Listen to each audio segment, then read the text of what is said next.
C'est bon? Ok, on va commencer. On va prier si vous voulez. Seigneur, nous te remercions pour cette journée chargée pour certains, décousue pour d'autres. Euh, mais toi, tu étais toujours fidèle. Tu es le Seigneur qui ne sommeille point, qui ne te lasse point. Tu nous aimes et tu veilles sur nous. Tu nous donnes ta sagesse, ton amour et ta force aussi, que tu nous communiques, par laquelle nous parlons et nous avons pu travailler. Merci pour ta bonté qui s'est renouvelée toute cette semaine jusqu'aujourd'hui. Et que tu puisses nous conduire dans ces moments où nous ouvrons ta parole et que tu puisses nous parler à travers ta parole, à travers tes textes que tu nous as donnés par ton esprit à travers les apôtres. Que tu sois glorifié au nom de Jésus. Amen. Alors, on va continuer donc dans notre session numéro 10 sur la lettre des Éphésiens. Je vous rappelle un peu le plan qu'on s'était fixé sur ce premier chapitre, entre le premier verset jusqu'au verset 14. Alors, la première partie, c'était l'adresse et la salutation de Paul. On avait vu le corps formé en Christ dans l'éternité passée, ça c'est la deuxième partie. La rédemption par le sang du Christ, on avait aussi vu pas mal. Le mystère, la dispensation, le bienveillant dessein divin en Christ, ça c'était la semaine dernière qu'on avait vu. Avant ces 4 chapitres, on avait vu aussi comment cette église d'Éphèse s'est implantée dans la ville d'Éphèse, qui est l'actuelle Turquie aujourd'hui. Et puis pour cette session, je vous propose un 5e chapitre. Donc on va rester toujours dans cette grande et longue phrase de la Bible, ce long hymne même de la Bible. Et je vous propose ce 5e axe d'étude, louange pour l'héritage éternel assuré, prédestiné selon son conseil. Ça, c'est le thème qu'on peut voir. Et on va voir notamment les versets 11-12 aujourd'hui. Et Dieu voulant, mon plan, c'est de finir avec 13-14 la semaine prochaine. Et puis, en principe, Dieu voulant, le frère Greg, il doit être rentré en décembre. Voilà, donc que le Seigneur nous aide en tout cas pour suivre ce plan. Donc, louange pour l'héritage éternel assuré, prédestiné selon son conseil. Alors, je lis ces 2 versets que nous allons voir aujourd'hui, un peu plus détail. C'est les versets 11 et 12. Je lirai quand même 11 à 14 parce que cette partie, on va le traiter en 2 temps, en 2 sessions. Aujourd'hui, mais Dieu voulant la semaine prochaine. Donc, je lis 11 à 14. Éphésiens chapitre 1, versets 11 à 14. En lui, nous sommes aussi devenus héritiers, ayant été prédestinés suivant le plan de celui qui opère toutes choses, d'après le conseil de sa volonté, afin que nous servions à célébrer sa gloire, nous qui d'avance avons espéré en Christ. En lui, vous aussi, après avoir entendu la parole de la vérité, l'évangile de votre salut, en lui, vous avez cru et vous avez été scellés du Saint-Esprit qui avait été promis, lequel est un gage de notre héritage pour la rédemption de ceux que Dieu s'est acquis pour célébrer sa gloire. Voilà notre texte de cette longue phrase qui finit avec ces 4 versets et cet hymne que Paul nous amène à étudier. Donc, comme je pense en tout cas par rapport à cette partie, on va voir dans cette louange de l'héritage éternel, notamment les destinataires de l'héritage dans les versets 11 et 12. Je ne vais pas vous dire tout de suite qui sont les destinataires, on va voir et nous allons ensemble comprendre le déroulement de la pensée de l'apôtre Paul. Donc les hommes, qu'il s'agisse des politiques, des employeurs ou des responsables d'entreprise ou même ecclésiales, directeurs, parents, les proches de la famille ou amis, tous peuvent faire des promesses. Donc ça, c'est quelque chose qui est là toujours, qui peut être là, ça peut rassurer certains. On a eu l'élection cette année, donc il y a eu des promesses. Mais quelle garantie cela donne? Cette question rhétorique, bien sûr, a la réponse évidente. C'est pratiquement nul, en fait. On n'a aucune garantie. Il n'y a vraiment aucune garantie, car pour le meilleur des cas d'un homme intègre qui pourrait faire une promesse, sa propre sécurité n'est pas assurée, parce que nous sommes éphémères et nous sommes tous fragiles. Et demain, enfin, notre souffle peut s'éteindre. Ça, c'est ça, l'homme aujourd'hui. Tandis que lorsque Dieu s'engage, c'est sur lui-même, en fait, qu'il s'engage.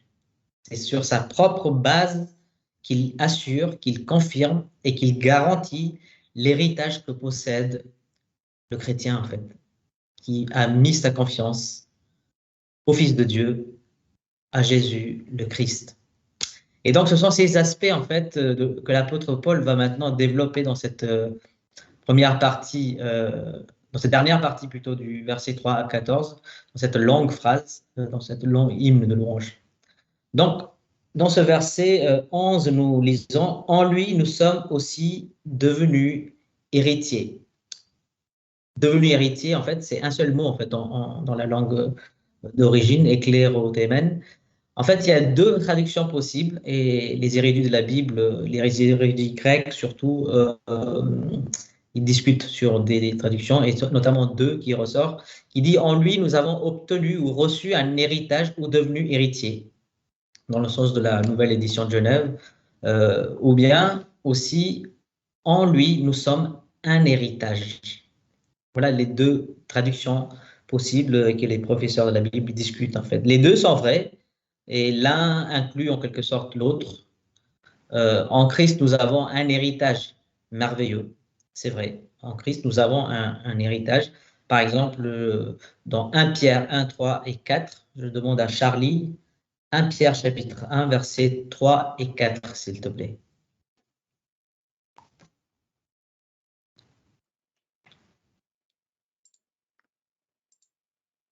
Donc 1 Pierre 1, 3 et 4.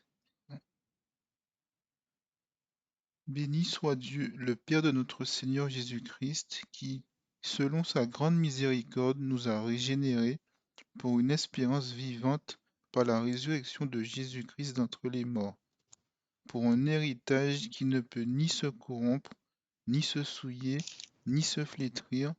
Il vous est réservé dans les cieux. Un héritage qui peut ni se corrompre, ni se flétrir et qui est réservé dans les cieux. Donc, on a un héritage. En même temps, aussi sublime quelle est cette vérité qu'en Christ, nous sommes aussi un héritage. C'est-à-dire, nous avons reçu un héritage, mais nous sommes aussi un héritage. Nous sommes précieux pour le Seigneur. Pensez par exemple au prix que Dieu a payé pour racheter les croyants et faire de nous une partie de son héritage, en fait. Donc Dieu, le Fils, il est le don de l'amour du Père pour nous, et nous sommes le don d'amour du Père, de Dieu, à son Fils. Et si on lit par exemple Jean chapitre 17, on peut noter combien de fois Christ appelle ses disciples ce que tu m'as donné, en fait. Donc Jésus parle plusieurs fois à propos de ses disciples croyant qu'ils sont des dons du Père. Jean 6, 37 à 39 par exemple. Donc déjà ici tu peux lire Jean 6, 37 à 39.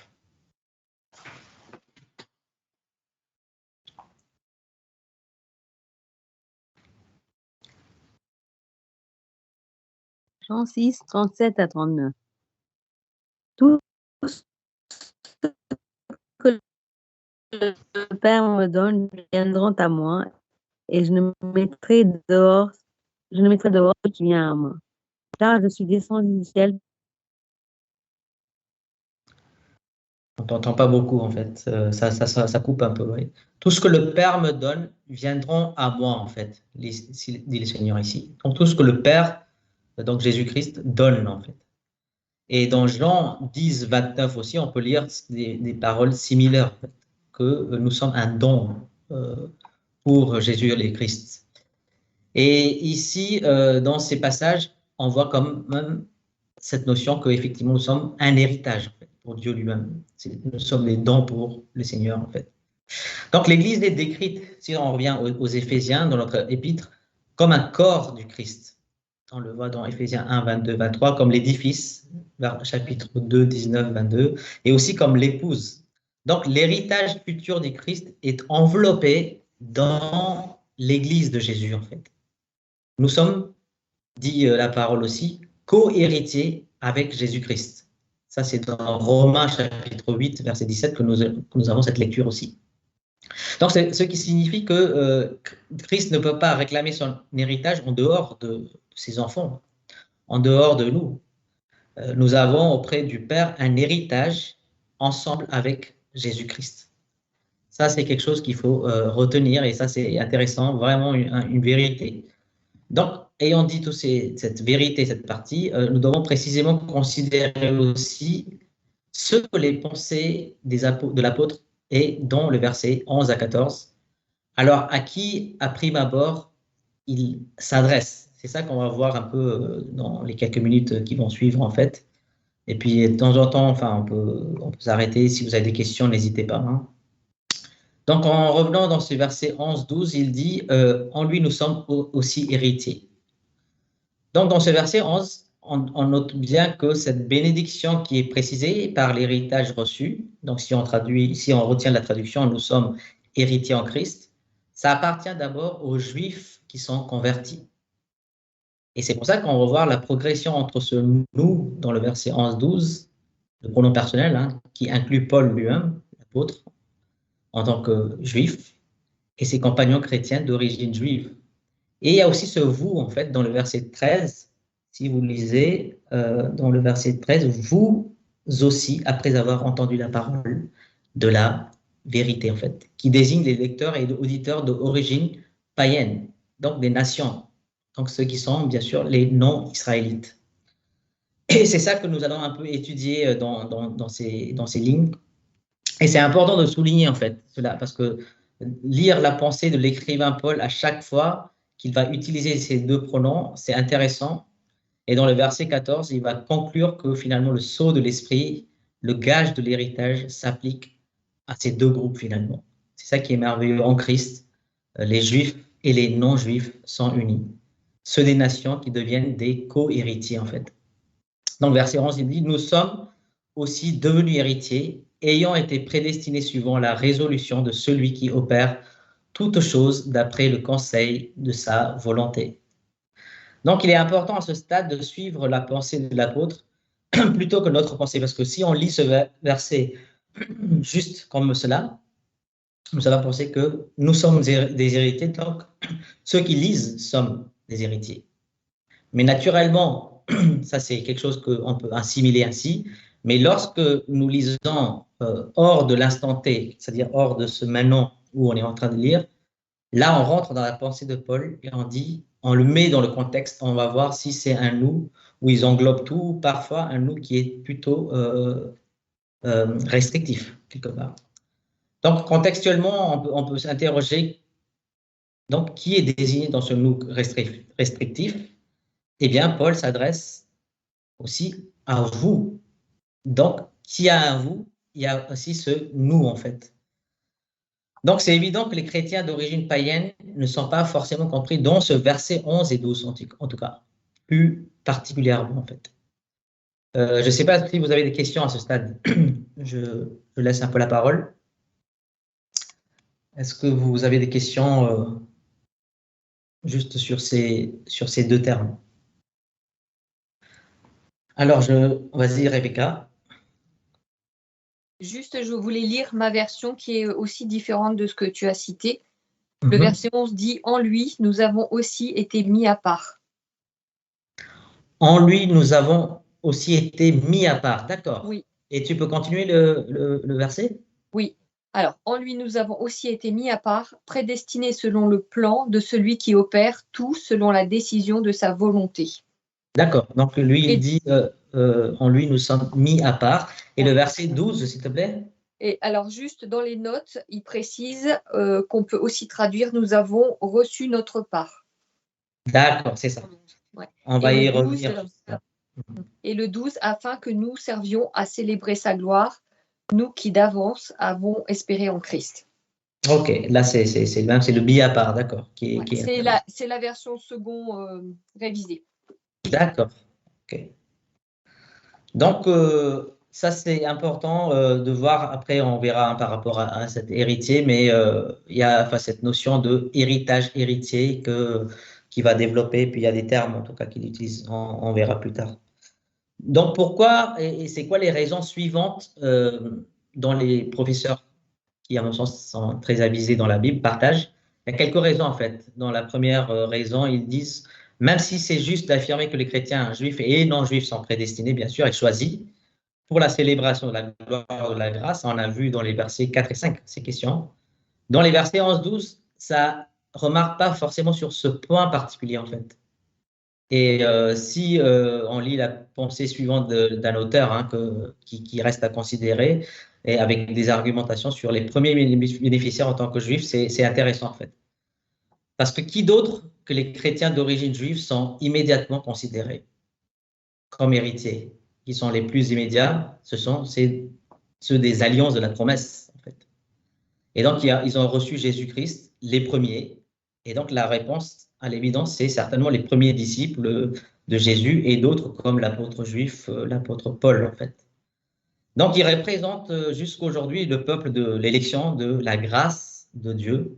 Et ça, c'est important, Romains 11:5, hein, il dit, donc le reste d'Israël, ce que Dieu a revendiqué pour son héritage dès l'Ancien Testament, en fait. Et cette interprétation s'accorde parfaitement aussi avec le Cantique de Moïse. Bien sûr, il y a d'autres textes dans l'Ancien Testament où, à l'évidence, Israël constitue l'héritage ou la portion du Seigneur. Est-ce que, Nilsson, tu as ton micro? Si tu peux parler.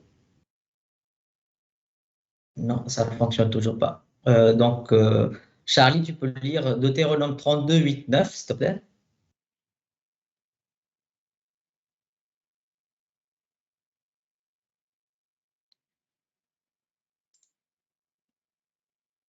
Alors, Deutéronome 32, 8, 9. Quand le Très-Haut donna un héritage aux nations, quand il sépara les enfants des hommes, il fixa les limites des peuples d'après le nombre des enfants d'Israël. Car la portion de l'Éternel, c'est son peuple, Jacob est la part de son héritage. Voilà, Jacob est la part de son héritage. Donc, les chrétiens israélites qui sont croyants en Christ maintenant, ils sont en premier lieu, ils représentent le reste en qui s'accomplissent les promesses de l'Ancien Testament. Et puis ailleurs, Paul il stipule clairement, hein, en parlant de l'évangile de Dieu, pour le salut premièrement des Juifs, puis aux Grecs.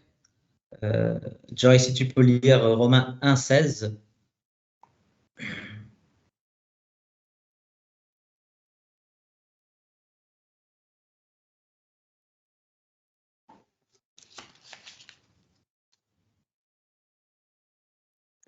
Car je n'ai point honte de l'évangile, c'est la puissance de Dieu pour le salut de quiconque croit, du juif premièrement, puis du grec. Très bien. Donc, il est bien question du Juif premièrement pour la foi de l'évangile. Deuxième argument aussi deuxième raison, pour ceux qui contestent le nous et le vous comme désignant tous les croyants, sans distinction, il faut dire qu'ils ne savent pas et ne savent pas expliquer forcément pourquoi alors Paul utilise la deuxième personne de pluriel dans le verset 13, puisqu'il dit clairement en lui, vous aussi. À ce stade, il serait intéressant aussi que de voir ce en lui nous sommes aussi et dans nous qui d'avance espérer en Christ, donc ce qui est aussi dans la version que Rebecca a lue, et le en lui vous aussi, eh bien, il est question de deux groupes ici quelque part. Donc, il faut se mettre dans la pensée de l'écrivain, et ça c'est toujours un des principes de la Bible, il faut mettre dans la pensée, c'est-à-dire il n'est pas vivant, l'écrivain. Les gens qui ont écrit l'Ancien Testament ou le Nouveau Testament, ils sont plus vivants. Mais il faut demander vraiment l'aide de l'Esprit du Seigneur pour nous éclairer qu'est-ce que l'écrivain pense. C'est pas mon expérience passée. Par exemple, quand je lis un verset, je peux penser à ma propre expérience de quelque chose dans ma vie, des choses affectives peut-être, et lire par rapport à ma pensée ce verset. mais la Bible n'est pas en train de dire cette pensée, puisque ce n'est pas la pensée de l'écrivain, en fait.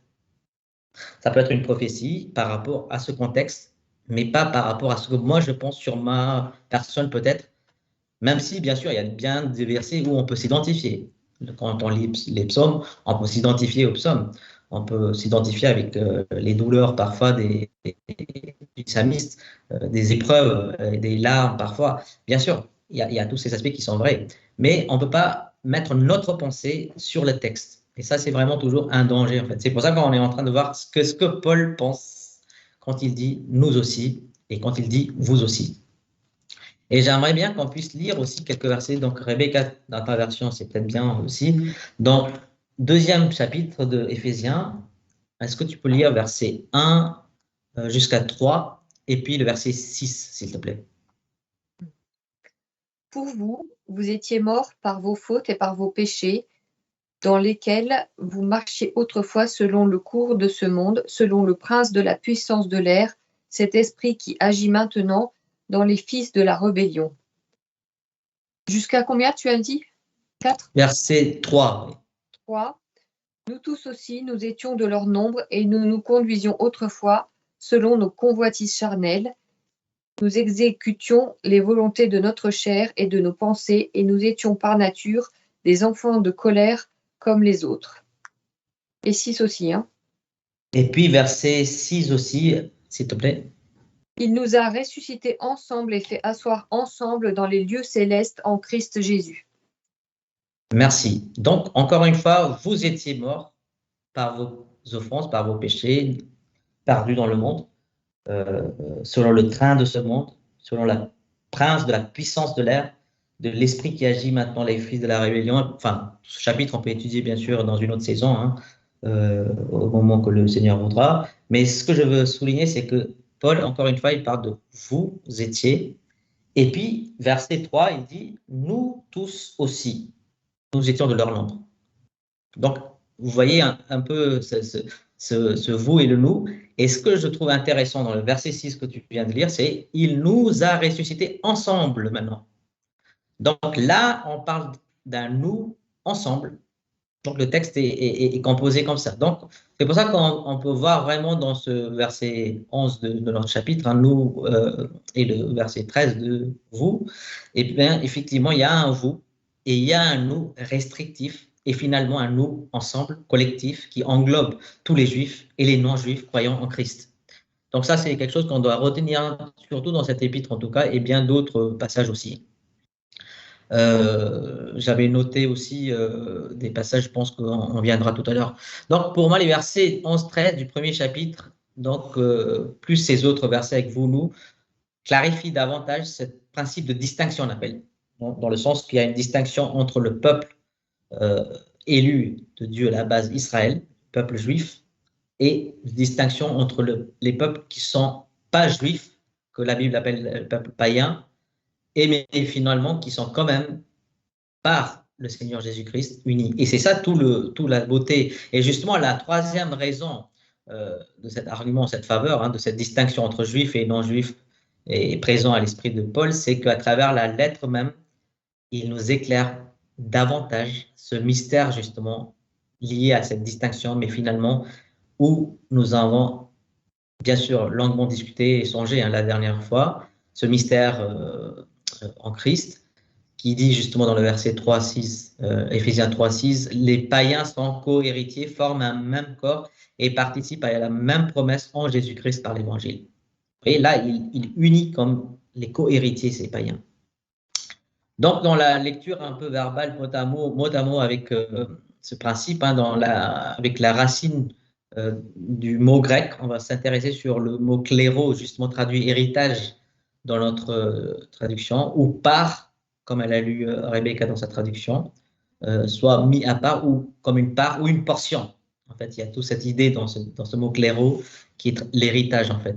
Et dans la lettre aux Éphésiens, en matière d'héritage, il y a au moins 4 occurrences de ce mot, et ces 4 occurrences, on le trouve dans plusieurs passages, notamment le verset que nous sommes en train d'étudier, hein, en lui nous sommes aussi devenus héritiers, et puis aussi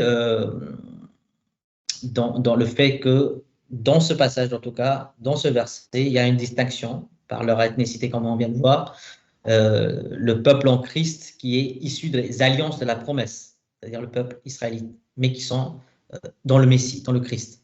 Et puis la deuxième occurrence, c'est le verset 14. On étudiera certainement un peu plus en détail la prochaine fois. Le verset 14, justement, qui dit est un gage de notre héritage. Donc, il dit l'esprit qui avait été promis, qui est un gage de notre héritage. Donc, progressivement, l'apôtre, justement, il y a une inclusion des non-juifs et qui ont le même part, la même portion, le même héritage en s'adressant à ces païens qui sont convertis. Et la troisième fois, c'est encore intéressant, puisqu'il va parler, c'est dans le verset, j'avais noté la richesse de la gloire de son héritage qu'il réserve aux saints. Donc ça, c'est dans le deuxième chapitre, verset 18.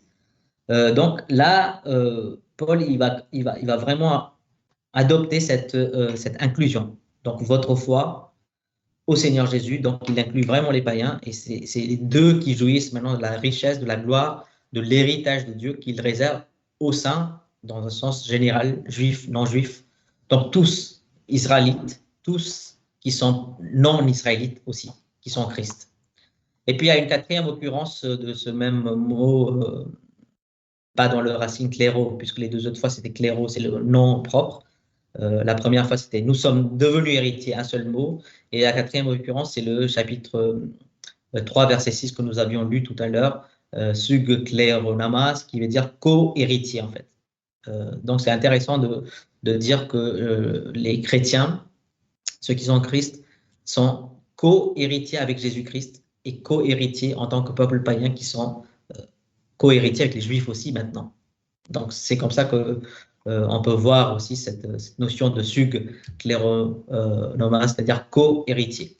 Donc, avec un commentateur que j'étais en train de lire, Ernest, je pense qu'on peut faire remarquer à juste titre quand même que si on considère que le thème général des Éphésiens, c'est vraiment une église, un corps unique, formé en Christ, constitué donc de juifs et de non-juifs, alors si on considère ce thème vraiment général, hein, une église, un corps, constitué de juifs et de non-juifs, alors forcément la présence du nous, donc au verset 11 que nous étudions, et du vous, au verset 13, ont un sens vraiment clair, assez limpide en fait. Donc l'évangile du salut en Christ est non seulement pour les premiers chrétiens appelés du sein des Israélites, c'est-à-dire de la race ethnique juive, hein, mais aussi également pour ceux qui sont issus du paganisme, tel que nous finalement. Puis la plupart de nous dans les nations, notamment nous sommes en France actuellement, vous, moi, finalement, nous sommes français ou d'origine différente, africains ou chinois, américains, etc. Donc le récit clair de la conversion d'un païen comme Corneille, par exemple, qui était romain hein, par sa nationalité, eh bien, si on prend ce récit, ben, il y a aussi un changement par rapport à Corneille lui-même dans sa conversion, mais aussi un changement de la mentalité de l'apôtre Pierre, en fait, qui est lui un juif. Et ça confirme et ça indique que Dieu revendique les judéo-chrétiens comme sa portion et héritage, et que les chrétiens d'origine non juive ont eux aussi finalement été scellés du Saint-Esprit qui est promis, et qui ultérieurement, selon la chronologie divine de son histoire, du plan de salut, ça se déroule et ça s'exécute en fait. Acte 10, 28, c'est ça le passage. Donc, est-ce que tu peux lire, je ne sais plus où on était, Charlie? 2. Acte 10, 28. Alors, acte 10, 28. Vous savez, leur dit-il, qu'il est défendu à un juif de se lier avec un étranger ou d'entrer chez lui. Mais Dieu m'a appris à ne regarder aucun homme comme souillé et impur. Voilà, ça c'est le récit justement suite à l'évangélisation de Pierre à Corneille. Et dans ce récit, Pierre il fait vraiment ce rapport directement à Corneille et à sa famille non juif. Et il dit, voilà, moi j'ai considéré les païens comme étant souillés ou impurs. Malheureusement, ce sont des choses qui existent même aujourd'hui, hein, à travers les systèmes de caste parfois, ou du racisme ou quoi que ce soit. On peut toujours considérer les autres ethnies comme étant impures ou sous caste, des choses comme ça, malheureusement. Et puis, quelque part, il y avait cette mentalité aussi, mais qui a été transformée justement par le Seigneur dans le cœur de l'apôtre Pierre. Et voilà que arrive historiquement cette bénédiction de Dieu au sein des païens. Et ça, c'est merveilleux comme récit, c'est l'intégration et l'entrée des païens, en fait. Rebecca, tu peux lire Acte 10, 44, 45 aussi.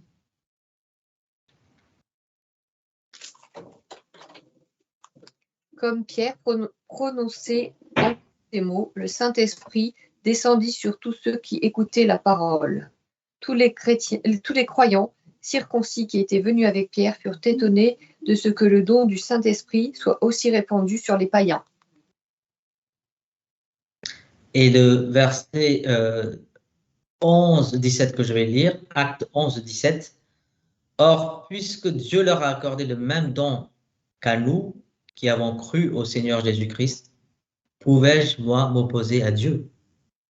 Donc, Acte 10 que tu viens de lire, c'est le discours de l'apôtre pendant qu'il était en train de le faire. L'Esprit de Dieu descend, et spectaculairement, d'une manière extraordinaire, sur ceux qui écoutaient la parole, donc les païens, Corneille et sa famille, et tous ces fidèles qui étaient juifs, qui étaient venus avec Pierre, étaient étonnés de voir que, voilà, effectivement, le don de l'Esprit de Dieu est répandu sur les païens.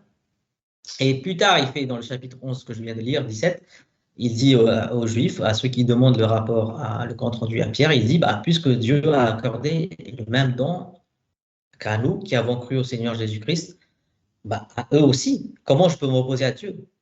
Et c'est le même l'apôtre Pierre qui dit, il vaut mieux obéir à Dieu qu'aux hommes. Et ici, il dit, comment je peux m'opposer à Dieu? C'est Dieu qui décide de donner aux païens. Donc après que nous avons lu donc tous ces récits historiques donc, rapportés par Luc, hein, comme dit le commentateur O'Brien d'ailleurs, dont je m'inspire beaucoup pour ses études, entre autres, parmi d'autres commentateurs, surtout O'Brien. Et voilà ce qu'il dit. Il dit, il est tout à fait logique pour Paul d'affirmer que la promesse du Saint-Esprit est le gage de notre héritage, celui des croyants juifs et des croyants païens, donc de notre héritage. Certains disent que Paul tient même le même type de raisonnement dans Galates 3, 13, 14. Ça, c'est intéressant aussi. Joy, je ne sais pas si tu peux lire Galates 3, 13 et 14. Tu avais dit, moi? Nilsson, c'est bien, puisqu'on t'entend maintenant.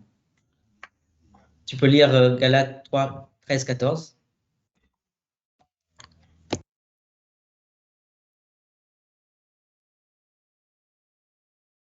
Nous a racheté de la malédiction.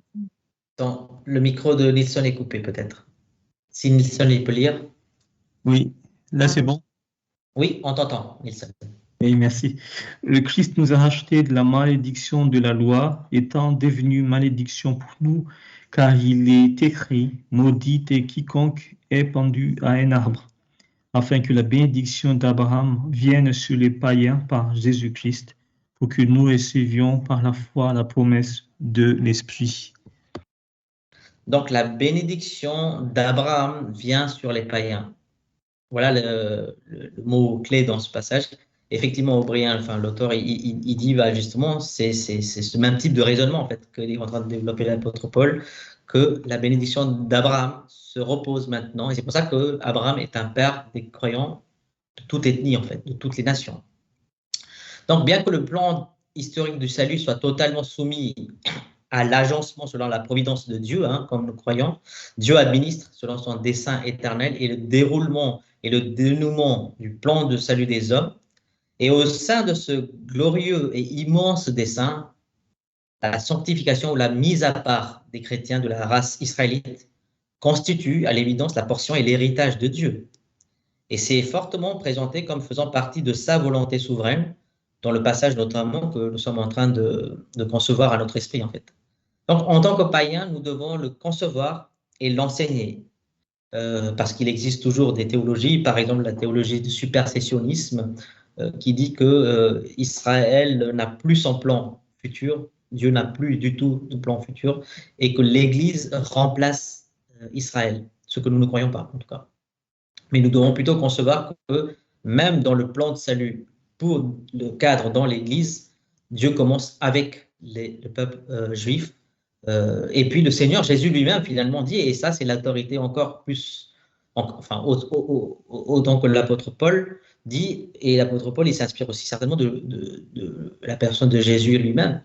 Et dans Jean 44, 21, 22, Joy, tu peux lire dans Jean 4, 21, 22.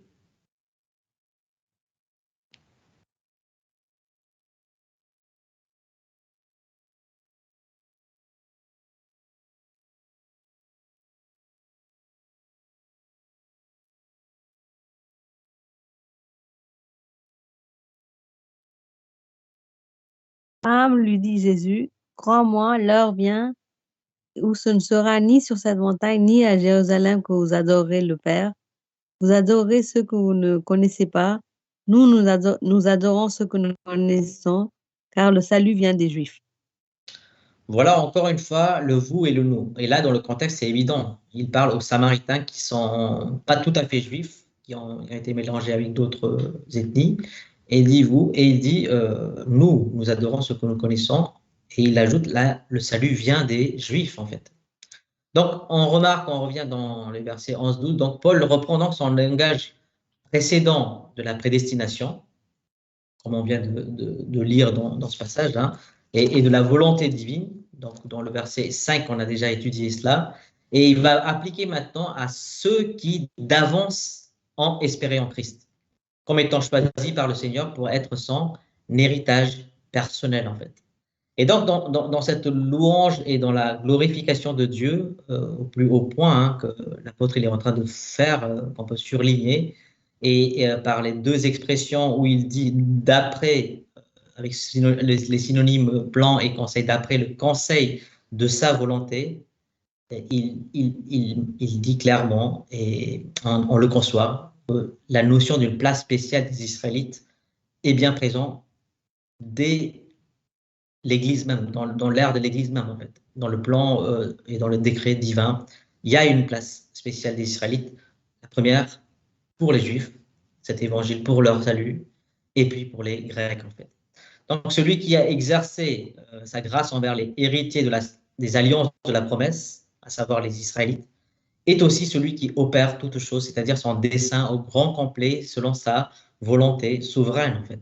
Et nous devons voir cette souveraineté de Dieu qui se accomplit même parmi les Israélites qui sont en Christ, qui sont les premiers convertis. Donc, l'apôtre met en exergue donc la liberté inconditionnelle de Dieu, si bien que ce qu'il a conçu, que Dieu a conçu et qu'il a orchestré et qu'il a décidé d'exécuter, s'accomplira certainement et parfaitement, commençant par les Israélites. Et donc, si je mets en parallèle les versets 5, 11, 12, donc je vous relis pour le rappel, verset 5, il dit « Il nous a prédestinés dans son amour à être ses enfants d'adoption par Jésus-Christ, selon le bon plaisir de sa volonté, pour célébrer la gloire de sa grâce dont il nous a favorisés, dans le bien-aimé que nous avions lu, étudié dans les semaines passées. » Donc, il y a le thème « L'adoption des croyants en tant que fils et filles de Dieu », qui était le but divin de leur prédestination, pour le culte de la célébration de la gloire, de la grâce de Dieu. Et ici, en faisant une application en prime abord envers les Juifs, eh bien, c'est ceux qui d'avance ou au préalable, peut-être le mot aussi, d'avance, et c'est ce qu'on lit dans le verset 12, afin que nous servions, c'est-à-dire nous, les Israélites, servions à célébrer sa gloire, nous qui d'avance avons espéré en Christ. Donc, ce nous qui d'avance, ça met encore plus, ça enfonce bien le clou dans le cadre, et qui dit d'avance en espérer en Christ. Et donc, l'apôtre écrit que c'est aussi pour célébrer sa gloire qu'ils ont été choisis comme portion et l'héritage du Seigneur, déjà dans ce prophétie de Moïse qu'on a lu tout à l'heure, Jacob est l'héritage de Dieu, Israël est l'héritage de Dieu, et il accomplit justement là dans le cadre de l'Église, d'abord ce salut qu'il donne au peuple d'Israël. Donc, l'accomplissement des bienveillants desseins de Dieu, selon son propre bon plaisir, suivant sa propre résolution pour les Juifs d'abord, puis pour les païens. Et bien sûr, c'est ça que nous allons voir aussi aux prochains 2 versets, hein, certainement Dieu voulant la semaine prochaine, hein, dans ce long hymne. Donc, cette résolution pour les Juifs d'abord, puis pour les païens, tout cela sert à la propre gloire de Dieu, en fait. Et c'est ça, cette hymne qui dit que Dieu seul est dit de gloire, le Père, le Fils et l'Esprit finalement. Et donc cet objectif de Dieu qui est maintenant atteint lorsque les hommes, les femmes rachetés, rédimés, hein, comme nous avions vu ce verbe avec Marc qui nous a partagé ce verbe de rédimer du péché, par le sang du Fils bien-aimé crucifié sur la croix, eh bien, ils vivent maintenant en conformité à sa volonté et en harmonie dans la paix, juifs et grecs, ce qui se passe selon la volonté de Dieu, tout en manifestant leur ressemblance familiale en tant qu'enfants d'adoption et héritiers, et qui l'honorent aux yeux des hommes par leur amour les uns envers les autres, par leur vie. Et c'est tout le thème qu'il va développer dans le chapitre 2. Hein. Il va même dire que ce mur d'inimitié est détruit parce que l'un et l'autre sont unis dans un seul corps en Christ. Et c'est merveilleux, c'est beau ce passage, hein, dans le chapitre 2. Donc finalement, c'est ça qui fait que tout ce passage s'imbrique dans un merveilleux puzzle, hein, de cette parole des Éphésiens. Et donc ces versets concernent donc spécifiquement ce qu'on vient d'étudier 11-12, les Juifs, mais bien sûr nous viendrons et verrons la semaine prochaine, Dieu voulant, au verset 13-14, comment les païens, c'est-à-dire ceux des autres nations, la plupart des auditeurs, hein, d'entre nous aujourd'hui, ceux qui lisent, qui sont païens, ceux qui lisent aujourd'hui, comment nous allons être, nous, dans ce sens des païens, être inclus dans ce bon plaisir de Dieu et dans son plan divin salvateur, en fait. Donc, je pense que pour le moment, on peut s'arrêter dans ces 2 versets. On va donc partager la semaine prochaine les 2 autres, et puis on va finir cette portion. Donc, je vous laisse la parole si vous avez des questions, des remarques. Est-ce que tu connais l'opinion des Juifs messianiques sur tout ce que tu viens de nous expliquer? Quelle est leur opinion des Juifs messianiques sur ce que je viens d'expliquer? Oui. J'ai 2 amis, en tout cas, de connaissance. Un ami avec qui même j'ai voyagé en Israël et puis en Grèce. On a fait une bonne partie des voyages missionnaires de l'apôtre Paul. Donc cet homme, il était à Luxembourg, il était missionnaire. Maintenant, il est dans le sud de l'Espagne. Donc lui, il n'est pas tout à fait juif dans un sens papa et maman, enfin les 2 parents, mais plutôt du côté de son père.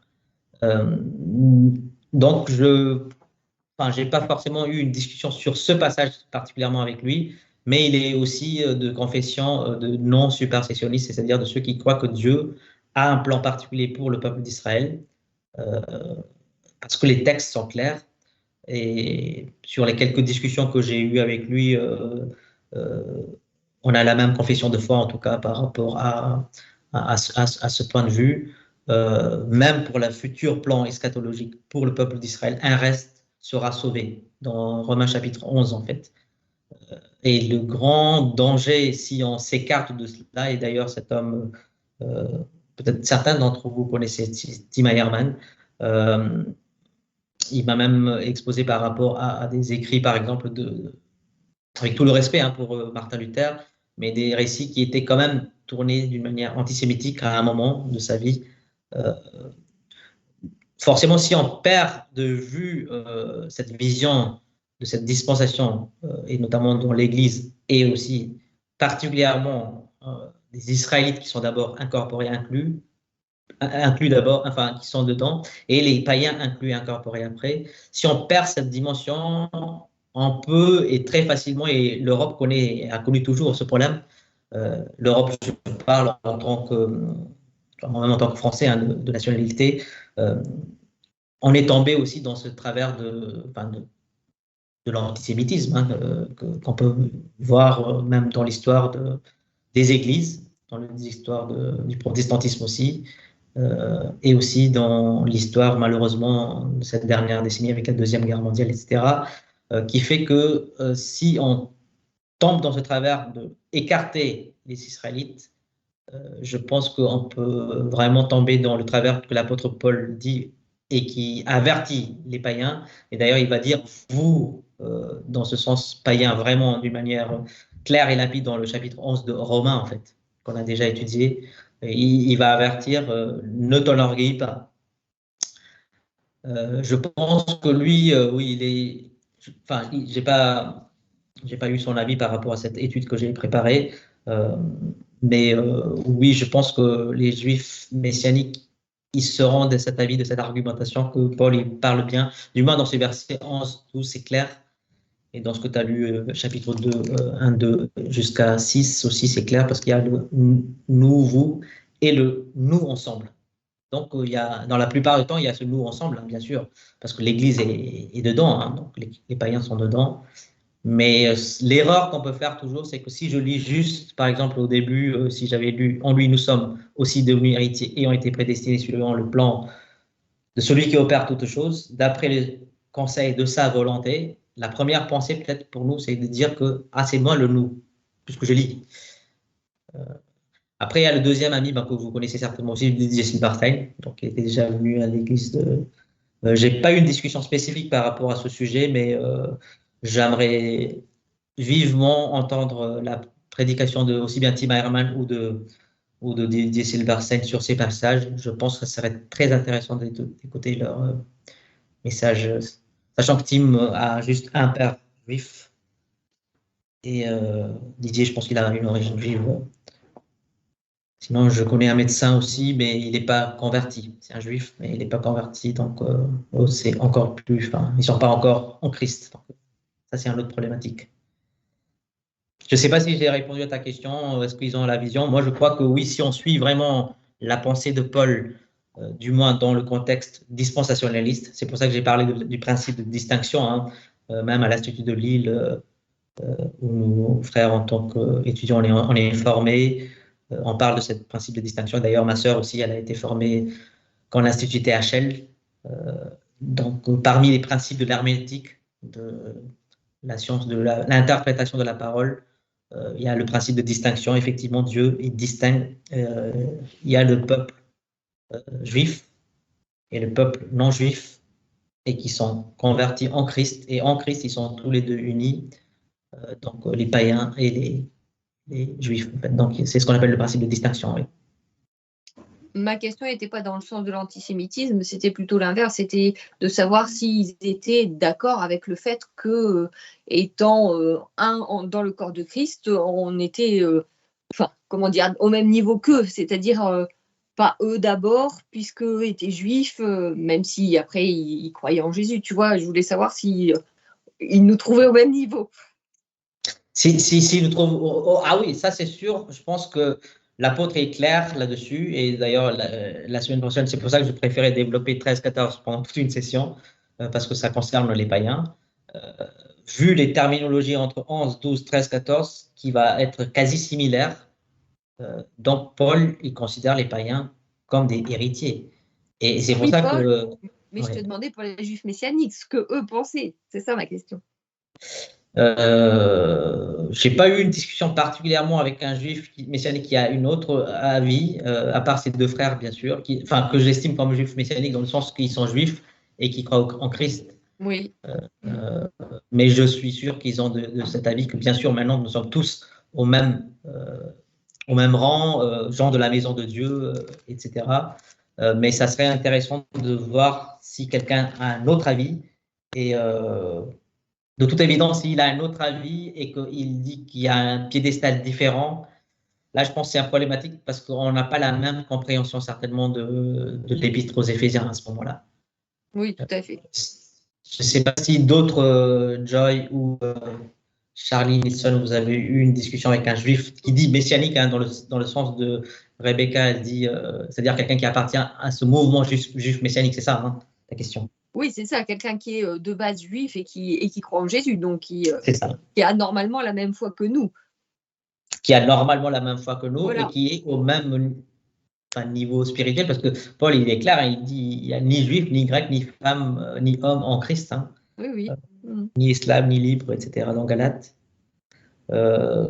Juifs, messianiques, enfin, à part ces deux frères, enfin, qui sont des pasteurs aussi, qui sont quelque part juifs messianiques, mais bon, je pense qu'ils sont de même confession de foi. Et en tout cas, ces podcasts, enfin, ces enregistrements, j'envoie aussi à Didier Silberstein, et un jour, j'aimerais bien avoir une prédication de sa part pour ces versets, ouais. En tout cas, peut-être qu'il a déjà prêché. Parce que normalement, les juifs messianiques, on peut dire que finalement, c'est des assemblées chrétiennes au final comme nous. Enfin, je sais pas si il y a des vraies différences. Je sais pas si.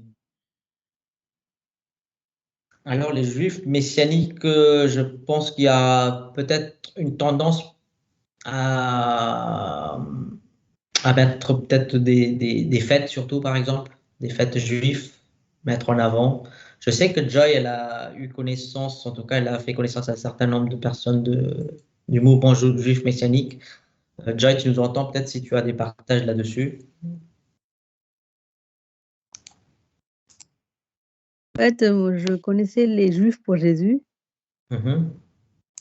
Eux, ils connaissent beaucoup de Juifs messianiques, quoi. Ils mettent comme tu as dit, un accent sur les fêtes. C'est Ils ça. font les fêtes. Et sinon, ils ont la même croyance que nous, la même Bible et tout ça, en fait. Oui, ils se réunissent aussi dimanche, hein, je crois. Ouais. Mhm. Donc, à part le mouvement adventiste, qui est encore autre chose, et dont, bien sûr, nous ne croyons pas comme étant de la vérité, hein, le mouvement adventiste, qui, eux, se réunissent les samedis, eux, et puis qui considèrent d'ailleurs que tous ceux qui ne se réunissent pas les samedis, donc qu'on soit juif, messianique, qu'on soit évangélique, ils considèrent qu'on a loupé quelque chose.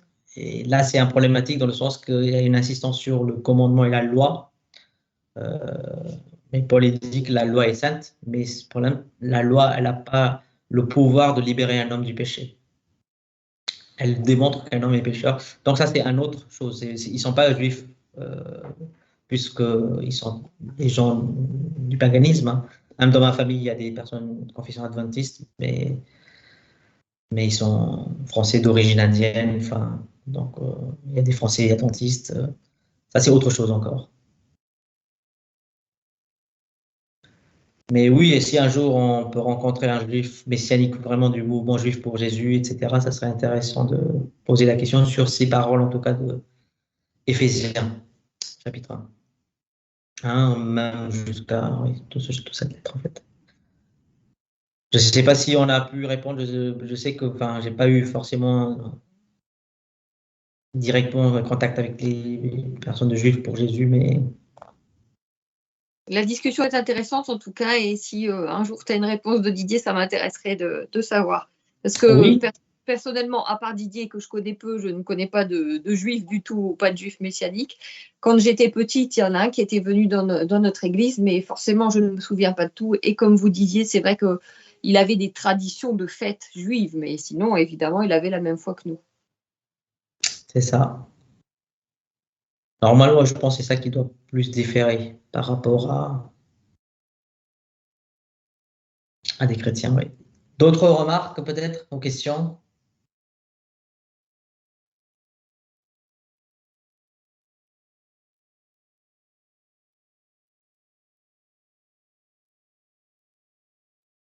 Eh bien, on va clore alors, s'il n'y a pas d'autres remarques. Seigneur, nous te remercions pour ce moment que tu nous as donné de pouvoir lire ta parole et comprendre ta pensée. Et nous croyons que ce qui a été écrit vient de ta part, parce que c'est toi qui as inspiré ces hommes, et notamment l'apôtre Paul, que nous avons étudié en langue et en large. Et comme dans cette période même où il écrit, il dit que les gens à Thessalonice ont cru à leur parole comme étant la parole de Dieu, ce qui est vraiment la parole de Dieu. Et c'est pour cela que nous nous réjouissons de ce fait que nous pouvons lire, et aussi en tant que païens aujourd'hui, et puis de concevoir que, prime abord, tu es le Dieu qui s'est manifesté à travers ce peuple et qui veut le salut des Juifs encore aujourd'hui. Et comme nous pouvons lire ailleurs, nous prions pour le salut des Juifs et nous prions pour nos frères dont nous avions aussi discuté, qui ont un ministère parmi les Juifs. Je prie que tu puisses agir dans le cœur de ce peuple qui ne sont pas en toi, qui ont besoin d'être sauvés et sauvés de la condamnation. Nous te prions que tu puisses apporter la paix aussi en Israël, dans ces situations géopolitiques aussi, que ton plan, ta volonté, ton décret puissent s'accomplir à travers toutes ces situations dont nous vivons, même au Moyen-Orient, autour d'Israël. Que tu sois glorifié et que tu puisses nous fortifier en cette soirée et pour que nous puissions vaquer durant le reste de cette semaine, conduits par toi. Au nom de Jésus, nous te prions, Père. Amen. Merci de votre attention.